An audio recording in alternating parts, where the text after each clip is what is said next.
everyone. It looks like we've still got some folks logging on, but I think we can go ahead and get started.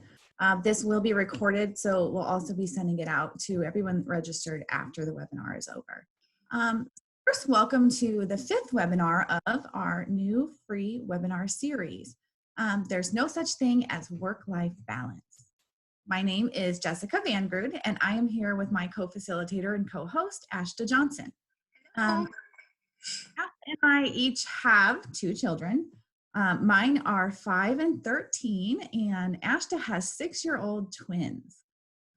So we're both working moms with kids in school. And even before the pandemic, she and I were always in that struggle of trying to find the balance between work and life. And now that we're also working at home, we're not only, working parents, but we've also become homeschool teachers, among all the other things that life's throwing at us. So then it kind of occurred to us one day as we were talking that there really is no such thing as balance. And we'll explain that in a second. So before we get started, I have just a couple of things for you. First, jot down the link that we put in the chat box. It's a bit.ly link, and that is for next Thursday's webinar, which will be hosted by Andrea Fredrickson, and it's called Navigating the Complexity of Growth. This one is backed by popular demand. She's done it a few times, and every time people take away, such great things from it. So if you're interested in something like that, go ahead and jot that down. Registration for that is now open. And second, as we go through today's webinar, we will have the chat feature open. So if you have not found this yet, you can find it by hovering over the bottom of your screen. You'll see a little chat icon and it'll pop up. When you chat, you can choose to chat just to panelists. So that would go to just the members of our team, or you can select to go to panelists and attendees, and that will share your comments with everyone. We'll be monitoring any questions or comments that you put here and try to answer them as we go through. So with those 2 items out of the way, let's go ahead and get started. So at Revela, we truly do believe that there is no such thing as work-life balance. Now, some of you, when you read the title of this webinar, might have rolled your eyes a little bit, but hang with us just for a second. So for so long, we have tried to balance work with life. And when we talk about work-life balance, the picture in your mind is probably a little bit like the picture that we have on the screen here. Perfectly separated. They're perfectly balanced. They don't mix and match. They don't mesh together, right? But this model assumes that work is just as big as or just as important as life itself. And in reality, do you believe that to be true? Do you truly believe that work is actually just as large as life? And if you think about it, you're probably like, maybe not. That scale, it can't balance. It should be tipped. Life should be here and work should be up here. So why do we keep trying to make them balance? So I want you to take a second and think about all of the things that your life involves.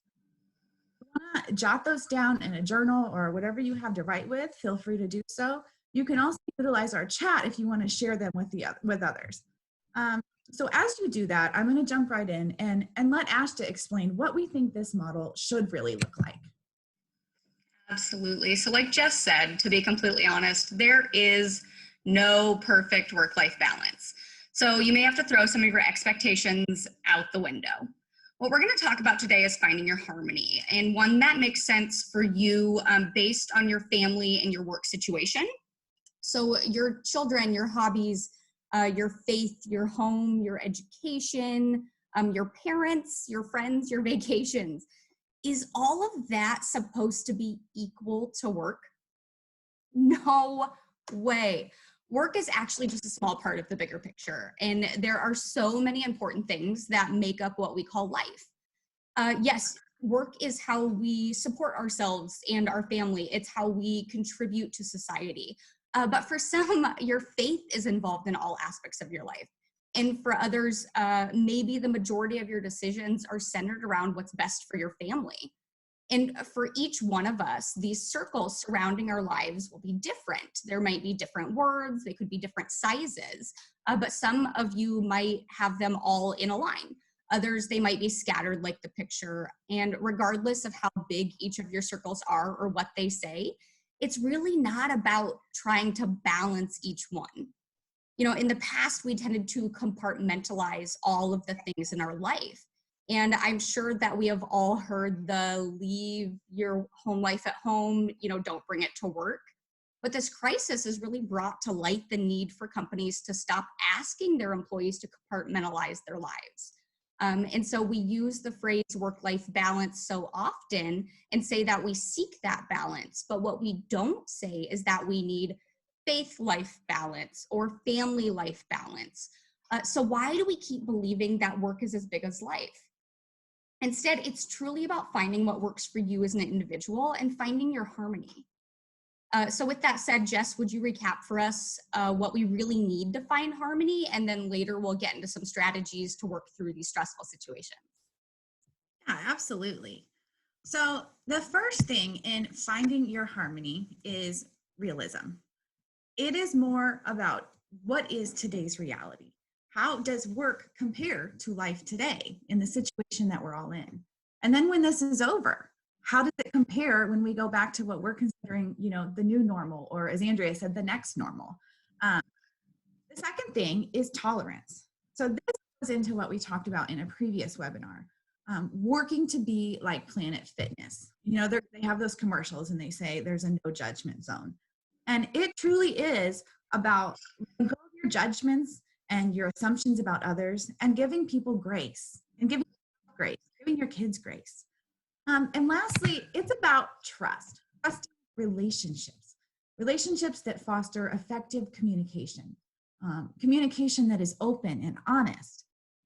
And a little communication truly goes a long way, especially when it comes to trust. So I want to start with realism because, in all honesty, if we can't start by being real with ourselves and realistic about our current situation, then none of what we're going to tell you today will truly work. We absolutely have to overcome the myth that work is actually as big as life. We need to be real about it and see it for what it truly is. So I used to stress so much about work, about the conversations that I had with people during the day, about the projects that I had to do, the things I was late on, and even the assumptions that I had already made about others. And then one day, Andrea had our team do this exercise. And in this exercise, we had to meet individually with one another and give each other feedback. What things are you doing well? What things could you improve on? What do you need from me? So in my conversation with Michelle, we kind of got through, we broke down a lot of barriers, I think. And then I felt like I could just vent to her. So I'm sitting there and I'm venting and our conversation is continuing and she's just asking some clarifying questions.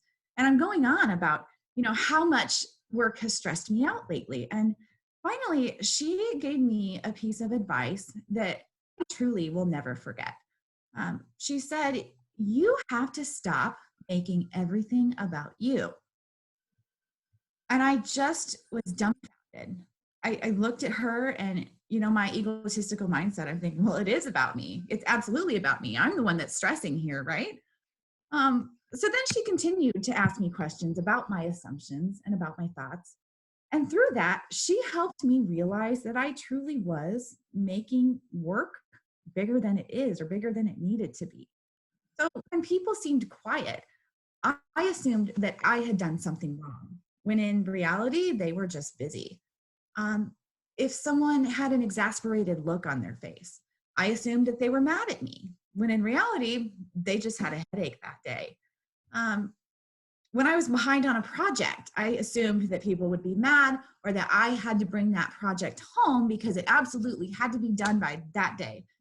But in reality, especially in our industry, there are no training emergencies.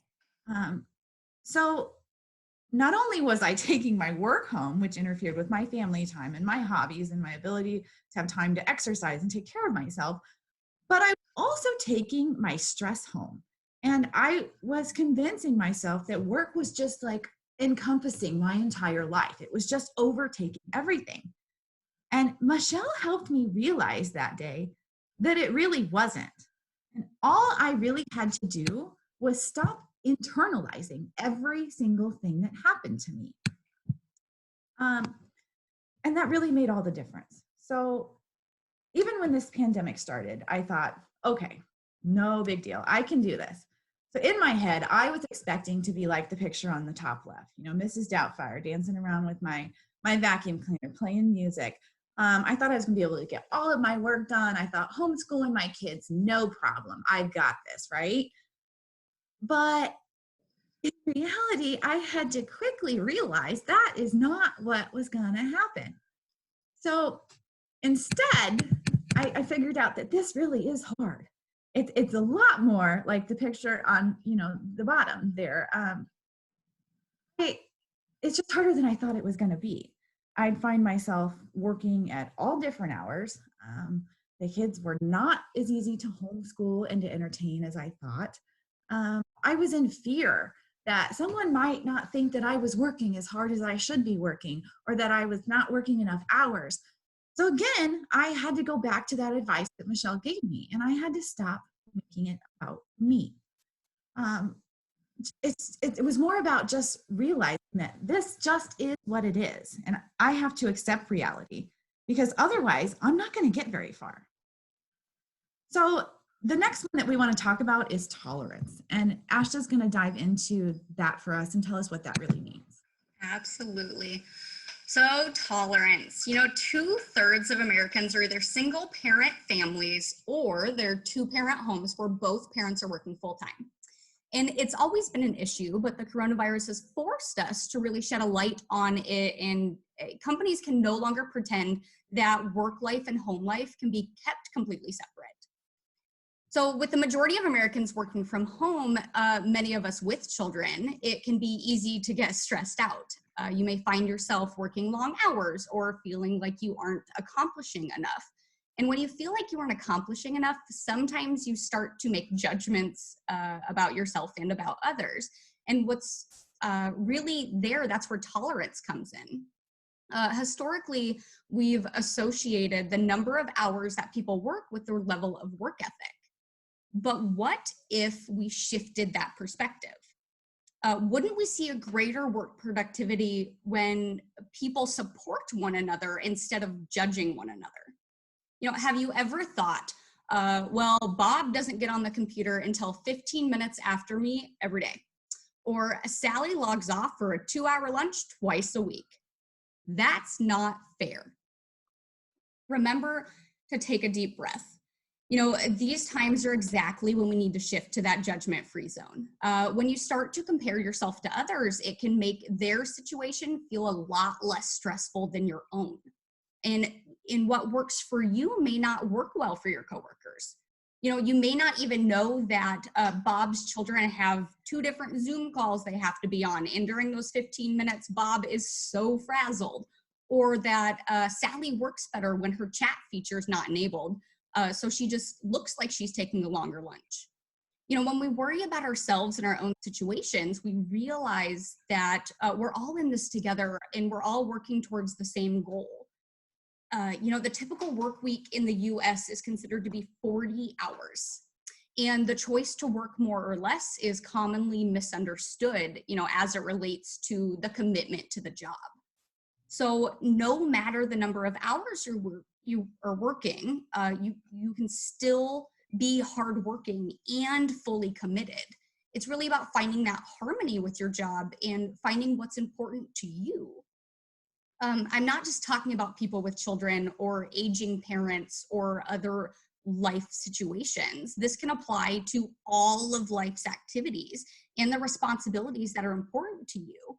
It could be your family, your hobbies, traveling, your health, your faith, and so on. As Lana and Jess said in their last webinar about compassionate leadership, every person you meet could be fighting a battle that you know nothing about. And now more than ever, it's time for tolerance. And so with that, Jess, where does that communication and trust come in? That is a good question. So communication and trust. This This is a topic that we at Revela talk about all the time. In fact, it is intertwined in almost everything we do. And that's because it is so important. Though we're all unique, every person is different, we still all share similar experiences when it comes to the course of our life or life's major events. So currently, Gen Z, they might be trying to start their families. Millennials, they're dealing with the chaos of their school age kids and now becoming homeschool teachers. Um, Gen Xers maybe are, just sent kids off to college. And actually, we know a couple Gen Xers who have kids now that are trying to graduate but can't because of this. Boomers, they could be caring for aging parents. Maybe they're trying to prepare for retirement throughout all of this. Um, and we're all just now dealing with this new version of whatever normal is supposed to be. So that's a lot going on. And so this is where it's extremely important to focus on your mindset. We are all stressed. And people who tend to think about stress more like a challenge rather than a threat actually have less anxiety and less negative physical symptoms related to stress. And yes, we know that obviously sounds easier said than done. But it's important to try and remember that we are all right now trying to settle into new routine. Once we find what works, another restriction could be put into place or another restriction could be let up. People could start going back to work. Our teams have been and will continue to be long after the pandemic working in different places. And we're all always going to be at different points in our lives.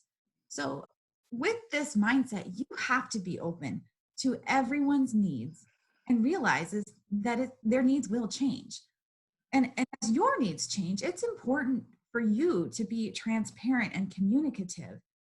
That's how you build trust. It is through communication. You have to be honest and candid. And as your coworkers needs change, it's important for you to be understanding. You have to go back to that no judgment zone because at some point or another, either you've already been there or you will be there. So we are all in this together, and you cannot be supportive without communication and trust. You have to truly believe that people want to do the right thing. Because negative energy is so incredibly contagious and it takes away from trust and productivity. So now that we have gone through the three keys that really you have to encompass to find your harmony, Ashta is going to provide you with just a few quick things that you can start doing today. Absolutely. And that's what we're all here for, right? The things that we can implement right now. So the first thing to remember is that we can adapt. Have you ever picked up an object that was heavier than you actually thought it was? When you unexpectedly lift something that's heavier than you initially thought, you don't just drop it or you don't fall over. Your body adjusts, right? And your mind is capable of the same thing. Our minds can adjust too when we're dealing with something heavier than we initially thought. We are incredibly resilient people. But just like we would work out and exercise to build our muscles, we need to intentionally work on our mindset to one that helps us be more resilient in stressful situations. So let's talk about how we can do that. Right when you wake up for the day, set your intention. What is your mindset going to be for the day? Are you intentionally going to be productive? Are you intentionally going to be a positive influence to others? Think of the how versus the what. So for example, mine today is that I am going to give my kids grace. And now that's different than the negative counterpart where I could say, today I'm not going to yell at my kids. Make sure you're staying positive. It's an I'm going to versus an I'm not. The second thing you can do is plan your day. So take 15 minutes at the beginning of your day to create a to-do list. And make sure that you're not only writing down the things that you have to accomplish, but that your children have to accomplish as well. So look at that list and prioritize them from most important to least important. Those things at the top of the list have to get done. But the things at the bottom would be nice to get done. They're also not holding up work for others. And don't forget to give yourself grace. Work life and home life have become synonymous and those lines have really blurred. But there's no such thing as perfect. And some days it may look more chaotic than others, but by creating this list, you've really created a plan. And by giving yourself grace, you're giving yourself some peace of mind. Number 3, you can focus on what you can control instead of focusing on things that you don't have any control over. So we all have different circles of control. Things within your circle of control include your actions, your behaviors, those decisions you make.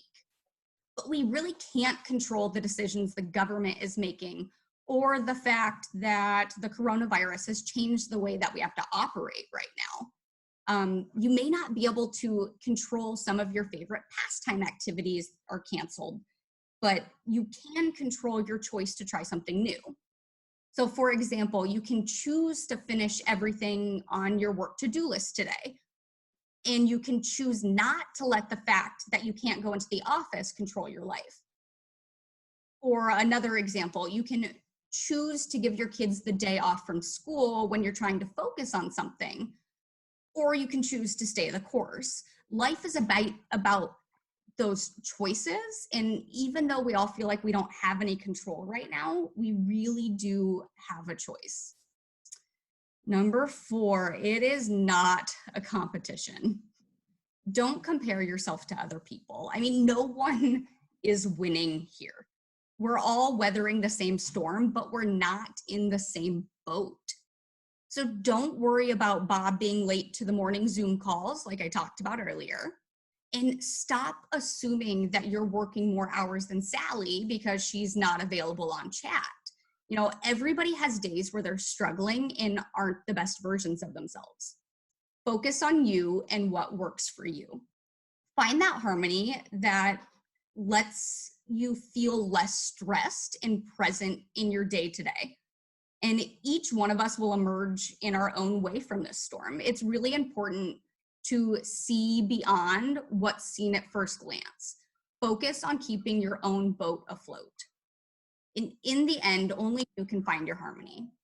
I have kids. You can't blame your boss. You can't blame your work or the people in your life who need your attention. You must first be real and honest with yourself. Challenge yourself to stop making judgments and assumptions. And finally, have trust in and communicate with those in your life, both at work and at home. Absolutely. Ashta, I think you're finding your harmony today with the girls in the background. I'm working on that grace. Oh, that's awesome.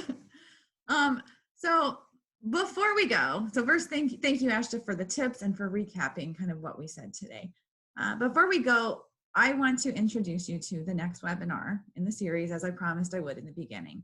Again, this is presented by Andrea Fredrickson, and it's backed by popular demand. So the link is in the top of the chat there. It's also here on the slide. So if you haven't jotted that down, please go ahead and do so now. Like we said, the registration is now open. And then if you have a specific question or want more information on a topic, check out our website. We have a ton of content, including blogs, vlogs, and other free resources. And then Ashta actually created some links on our website. It's across the screen at the bottom there. It's called the Virtual Toolkit. She did an amazing job on this. She's posting all of the webinars that we have recorded so far. What else is on there, Ashta? There are a couple tips and tricks to working from home. There's a lot of information about managing a remote team. There's a couple things about what our new normal might look like. Yeah, there's a lot of stuff on there. I definitely check it out. Yeah. Okay. If you're like us, you probably also benefit from daily reminders, which you can get from following us on social media. So you'll see all of the channels there, and all of the handles the same for everything. It's at Revela Group. With that being said, that's all we have for you today, and we hope that you'll join us all again next week. Thank you so much and have a wonderful day. Thank you, everybody.